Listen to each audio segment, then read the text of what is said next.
अब इस घर में झगड़े फसाद होने लगे, हर कोई अपनी मनमानी करने लगा। क्या क्या वादे किए थे कि एक दूसरे को सुख दुख में साथ देंगे, छोटी छोटी गलतियों को भूल जाएंगे, लेकिन मेरे बेटे को जरा सा काम क्या पड़ गया, तुम लोगों ने पूरे घर में फसाद मचा दिया।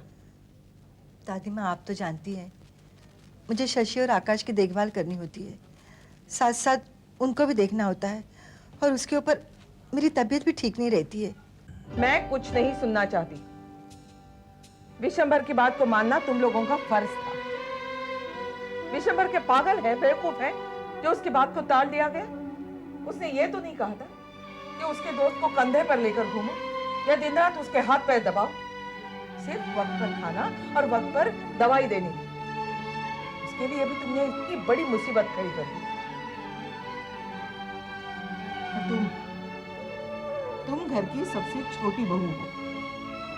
विशंबर कितना प्यार करता है तुमसे, उसके प्यार का तुमने ये सिला दिया। दादी माँ, वो बात ये थी कि बस, मैं कुछ नहीं सुनना चाहती, मैं सब समझती हूँ।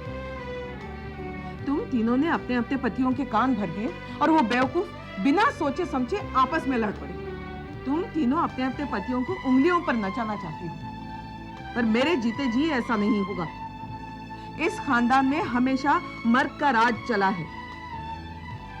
जो विशंभर या मेरे बेटे चाहेंगे वही होगा। दादी माँ, मैंने उनकी देखभाल के लिए इनकार नहीं किया। मैंने सिर्फ अरुण से इतना कहा कि अगर मेरा ब्लड प्रेशर लो हो जाता है तो मैं उनकी देखभाल सही तरीके से नहीं कर पाऊंगी।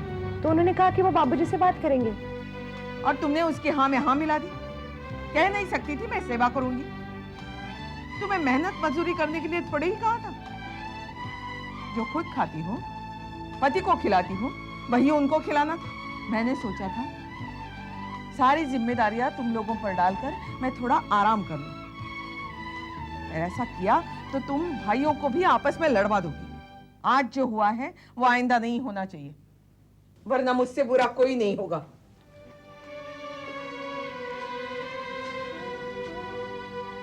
कमाल है, इतनी छोटी सी बात का इतना बड़ा बतंगड़ बन गया। पायल, अगर मेरी तबीयत ठीक होती ना तो ये सब कुछ होता ही नहीं। मैं तुमसे बड़ी हूँ, बाबूजी के दो दोस्त की देखभाल मुझे करनी चाहिए। तुम्हारा क्या मतलब है? मैं काम से जी चुरा रही हूँ? सीधे सीधे कहो ना, ताने क्यों मार रही हो? तुम ये कहना चाहती हो ना कि मैं काम चोर हूँ? भाभी, आप मुझे गलत समझ रही हो। मैं कुछ गलत वलत नहीं समझ रही हूँ। तुम ये कहना चाहती हो ना कि मैं इस घर की बड़ी हूँ, मुझे घर की जिम्मेदारी लेनी चाहिए, और वो मैं नहीं ले रही हूँ। पायल छोटी है, उसे थोड़ी ना जिम्मेदारी लेनी है। नहीं भाभी, ऐसी कोई बात नहीं है। तुम चुप रहो, ये दादी माँ की भड़ास मुझ पर निकाल रही है। भाभी, आप खामखा बात को बढ़ा रही हैं। बात तो बढ़ चुकी है, अब सुनने को बाकी क्या रह गया है? तुम ये कहना चाहती हो ना कि मैं काम चोर हूँ, घर की देखभाल नहीं करती? ठीक है, इस बात को लेकर आज फैसला होकर ही रहेगा। लेकिन भाभी, खबरदार, एक लफ्ज भी मत कहना। अजीब बात है, मैंने इनको क्या कहा? मैंने तो अपने आप से कहा। मुझे दीदी के स्वभाव पर अफसोस है।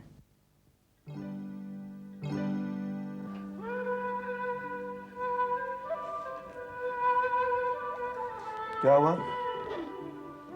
किसी से झगड़ा कर लिया क्या? नहीं तो मुझसे नाराज हो? नहीं बाबा। तुम मुझसे इस तरह तो कभी बात नहीं करती हो, क्या हो गया? अरे, मैंने तुम्हारे सर से टेंशन हटा दी, बाबूजी की गालियां सुन ली, अब तो तुम्हें उसकी सेवा नहीं करनी है ना? सेवा तो नहीं करनी है, लेकिन इतनी छोटी सी बात को लेकर घर में कितनी बड़ी मुसीबत खड़ी होगी मालूम है? क्या हुआ? दादी माँ ने हम तीनों को बहुत सुनाया। दादी तो सुनाएंगे, बाबूजी ने उनसे शिकायत कर दी होगी ना। लेकिन देखो, वो बड़ी है, अगर उन्होंने कुछ कह दिया तो क्या हुआ? मुंह फुलाने की क्या जरूरत है उसमें? मैं मुंह नहीं फुला रही हूँ। दादी माँ ने जो कहा उससे मुझे कोई एतराज नहीं है, लेकिन मुझे सुभद्रा भाभी पर बहुत गुस्सा आ रहा है। क्यों? दादी माँ ने हम तीनों को सुनाया तो मैंने कहा कि हाँ, हमसे गलती हो गई, हमने बाबूजी की बात को मानना चाहिए था। तो आगे जाके मैंने ये भी कहा कि मैं काम से कभी अपना दिल नहीं चुराती। बस सुभद्रा भाभी ने सोचा कि मैंने उन्हें ताना दे दिया, बुरा मान गई और बात को इतना बढ़ाया कि दादी माँ ने मुझे और सुनाया। अरुण, मैं सुभद्रा भाभी को कितना चाहती हूँ, एक बड़ी बहन जैसी उनकी इज्जत करती हूँ, लेकिन वो मेरे बारे में अच्छा नहीं सोचती। पायल ने बीच में आना चाहा तो दादी माँ ने उसे भी सुना दी। फिर तुमने क्या कहा? मैं क्या करती, मैंने बस अपनी सफाई पेश करनी चाहिए, उन्होंने बुरा मान लिया, वो बस वही बात लेकर बैठ गई। ये तो बहुत गलत हुआ। इतनी छोटी सी बात को लेकर तुम लोगों ने इतना बड़ा तमाशा खड़ा कर दिया। अरे मैंने कहाँ खड़ा कर दिया, सुभद्रा भाभी ने किया। तुम उनसे बात करो ना। सुभद्रा भाभी से तो नहीं, लेकिन मैं राजेश भैया से बात करूंगा।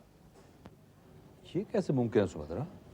देवयानी तुम्हारे सामने जबान कैसे चला सकती है? तुम्हें इतना मान देती है, तुम्हें बड़ी बहन मानती है, वो तुम्हारे सामने जबान नहीं चलाएगी कभी। क्या मैं पागल हो गई हूँ जो जबरदस्ती का टेंशन लेती फिरूं? मैं क्या उसकी दुश्मन हूँ? उसने कहा है तभी तो कह रही हूँ। इतने दिनों से मैंने उसकी शिकायत क्यों नहीं की? आज ही क्यों मैं उसकी शिकायत कर रही हूँ? उसने कहा है। अगर ऐसा है तो उसने गलत किया है, लेकिन उसने कहा क्या? दादी माँ हम पर गुस्से हो गई, वो तो चली गई, लेकिन बात बात पर देवयानी ने कहा कि मैं कामचोर हूँ। ऐसा उसने कहा? ये तो बहुत बुरी बात है, मुझे ऐसा नहीं कहना चाहिए था। इस बात का ही तो मुझे दुख है। आज उसने कह दिया।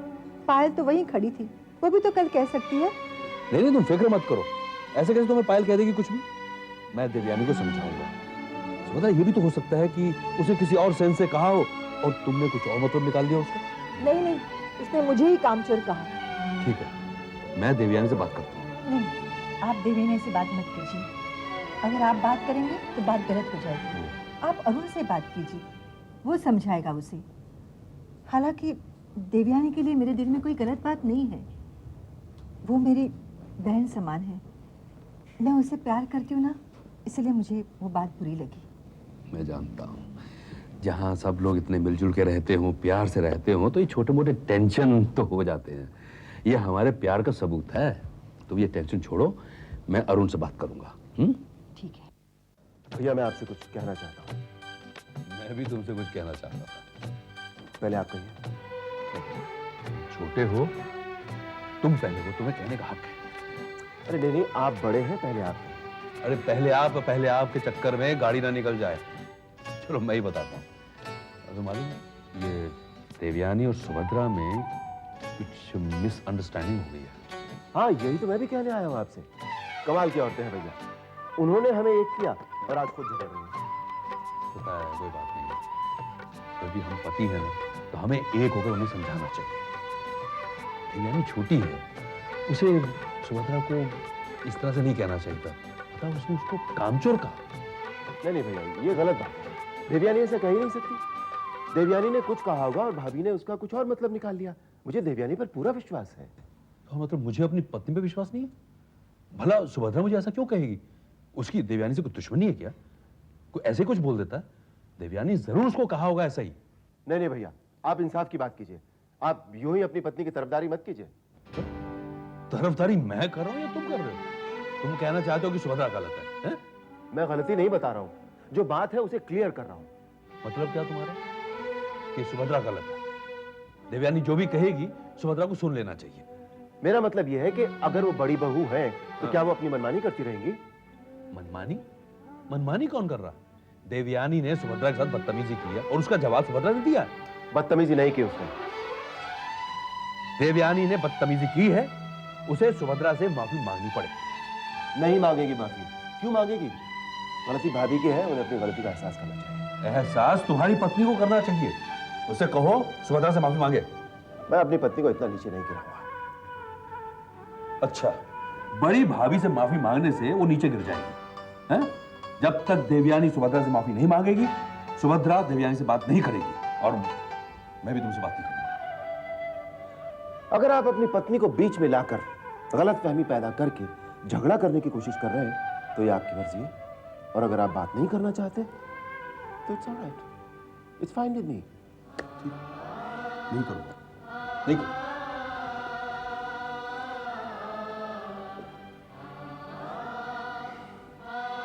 आपकी बातें सुनने के बाद मेरा दिल तो यही फैसला करता है कि आप गलत नहीं हैं। आप जो कुछ कह रहे हैं बिल्कुल ठीक कह रहे हैं, और देवानी भाभी भी अपनी जगह बिल्कुल ठीक है।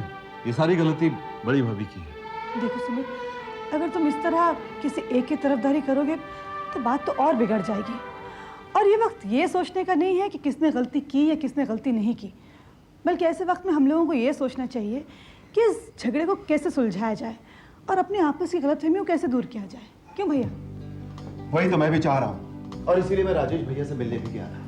लेकिन उन्होंने झगड़ा खत्म करने के बजाय बात को बढ़ावा दे दिया। सीधे सीधे कह दिया कि देवयानी को माफी मांगनी पड़ेगी, नहीं तो मेरा तुम्हारा रिश्ता खत्म। सोचने की बात है, इतनी सी बात के लिए उन्होंने मुझसे रिश्ता तोड़ लिया। ऐसा कहा भैया ने? हाँ। ये तो बहुत गलत कहा। अरे वो हम सब में बड़े हैं, और ऐसे मामलों में उन्हें कोई ठीक ढंग का फैसला करना चाहिए। अगर वही इस तरह की बात करेंगे तो काम कैसे चलेगा? अरुण भैया, कुछ भी हो, ये बात हमें आपस में निपटा लेनी चाहिए। कहीं ऐसा ना हो कि ये बात दादी माँ और बाबूजी को पता चले तो उन्हें बहुत बुरा लगेगा। उन्हें ये लगने लगेगा कि हम लोगों में एकता ही नहीं है। सुमित, मैं तो चाहता हूँ कि झगड़ा खत्म हो जाए, प्यार मोहब्बत से सारी बातें निपट जाएं तो अच्छा है। लेकिन राजेश भैया सुभद्रा भाभी माने तब ना। मेरा कहना तो ये है कि जो भी गलतफहमियां हैं उन्हें दूर कर लेनी चाहिए। तुम ठीक कह रहे हो। माना कि देवयानी भाभी की गलती नहीं है, सुभद्रा भाभी को गलतफहमी हुई है, लेकिन फिर भी देवयानी भाभी छोटी हैं। अगर वो सुभद्रा भाभी से माफ़ी मांग लेंगी, उन्हें मना लेंगी, तो उनकी इज्जत कम नहीं बल्कि और ज़्यादा हो जाएगी।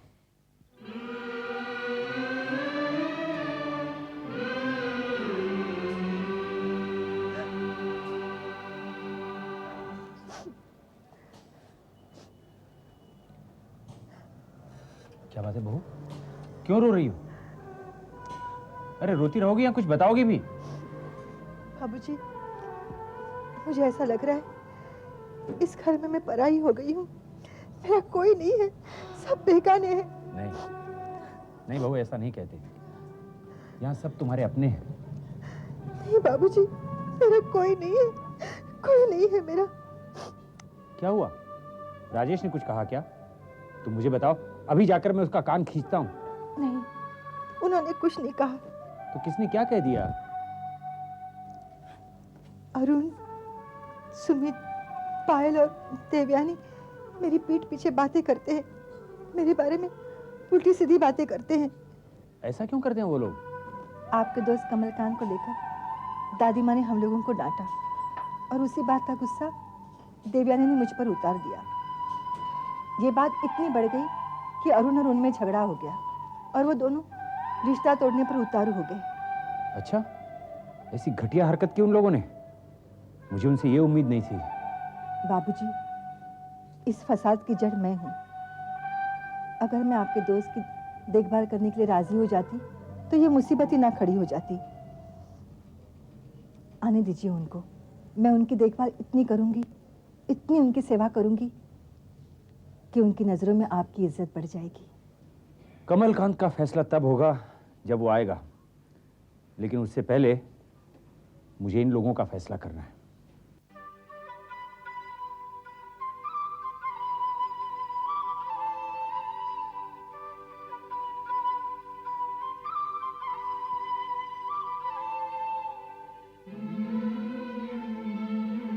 बाबूजी,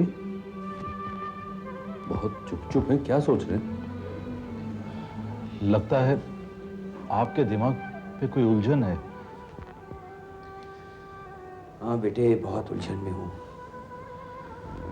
बहुत बड़ी उलझन है, समझ में नहीं आ रहा कि इस उलझन को कैसे सुलझाऊं। आप हमसे कहिए ना, हम उस उलझन को सुलझाने में आपकी मदद करेंगे। हम या तुम? मैं आपके कहने का मतलब नहीं समझा बाबूजी। हम तब कहते हैं जब सब में एकता हो, लेकिन तुम लोगों में तो एकता ही नहीं रही। कौन कहता है बाबूजी कि हमें एकता नहीं रही? सुमित, तुम अब छोटे नहीं रहे, तुम बाप बनने वाले हो। सुभद्रा ने मुझे सब कुछ बता दिया है, सब कुछ सुन लिया है मैंने सुभद्रा से। एक छोटी सी बात को लेकर तुम तीनों लड़ पड़े, क्या ये झूठ है?